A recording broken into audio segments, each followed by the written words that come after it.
Good evening, ladies and gentlemen. And thank you, Anupam, for having me here today in this very august presence and giving me an opportunity to be a part of this momentous day in your life.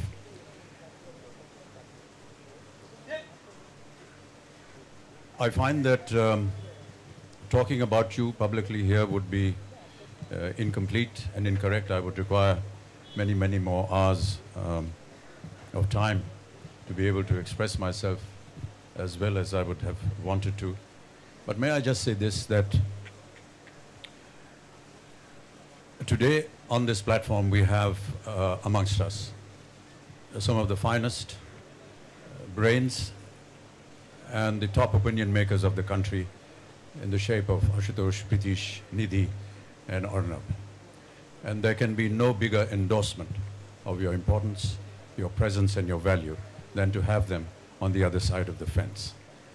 I wish to say that you have created a very unique space for yourself, and to find in this world of computers and laptops and networking, to be holding a book in your hands and making it so valuable, a great accomplishment. Well done, Anupam, and many more years of book writing to you. Thank you. I'd like to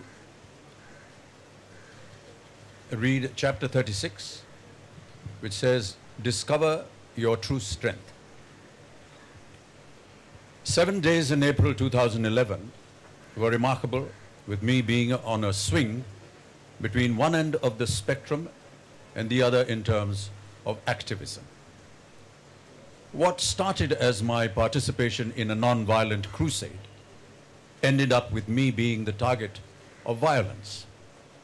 The period was also perhaps the stormiest I have witnessed in decades. But why should I write about my vicissitudes here, you might well ask, and quite rightly so.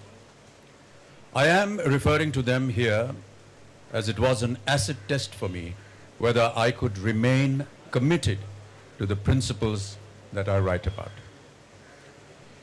It all began very peacefully on the 5th of April 2011, with me at Jantar Mantar in New Delhi, joining the ranks of supporters of the activist Anna Hazare in his crusade against corruption. At the rally, I was interviewed by several television channels. Some politically mischievous elements in Mumbai misrepresented my comments about the Constitution to say that I had stated that it, the Constitution, should be thrown out, or words to that effect. My alleged comments raised the hackles of legislators in the Maharashtra Legislative Assembly, and the Speaker passed a privilege motion against me, calling for an investigation. No amount of replaying of my quote by the channel, in which it was clear that I never stated anything even remotely resembling what my detractors were trying to allege, could pacify the politicians that the channel interviewed. My acting school in Mumbai was the scene of demonstrations that afternoon, and later in the evening my apartment block was stoned. The next day my effigies were burnt in some parts of the city. All this happened because of something that I had never said, because of something that was intentionally created by some with an ulterior motive. Hence, what does one do in stressful times like this, when one is wrongly charged with a trespass that one did not commit?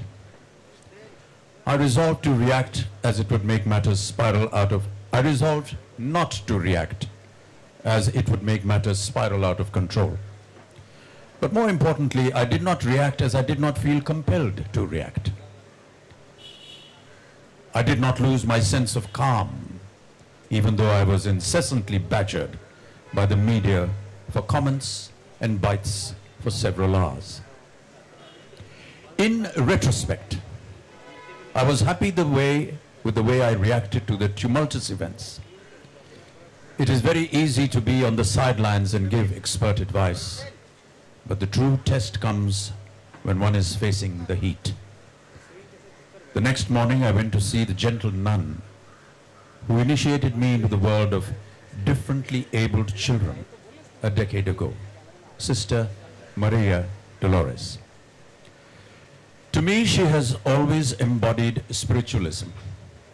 After a quiet chat, she left me with a moving message, which I felt was crafted for readers of this volume.